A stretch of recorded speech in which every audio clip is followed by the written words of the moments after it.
কাঁকড়ার দাঁড়ার ঝাল করব। কাঁকড়ার দাঁড়া নিয়ে এসেছি, এটাকে ঝাল করব। কড়াইতে তেল গরম করতে দিয়েছি, পেঁয়াজ কুচি দিয়ে দিলাম।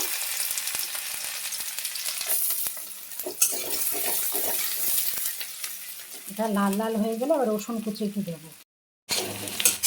পেঁয়াজটা লাল লাল হয়ে গেছে, এবার আদা রসুন দিয়ে দেব।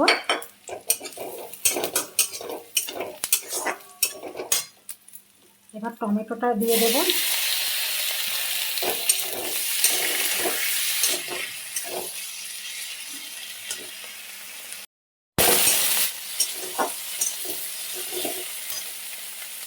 এবার হলুদ, নুন, লঙ্কা দিয়ে দিচ্ছি, তার সাথে সামান্য একটু জল দিয়ে দিচ্ছি।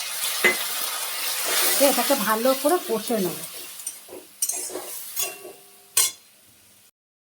দাঁড়াগুলো দিয়ে দিয়েছি, মশলা কষা হয়ে গেছে।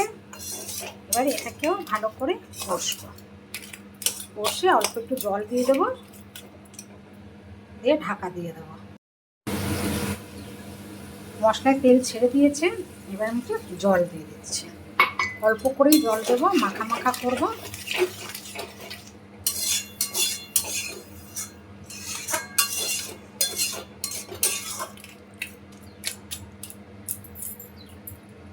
এবার ঢাকা দিয়ে দিচ্ছি।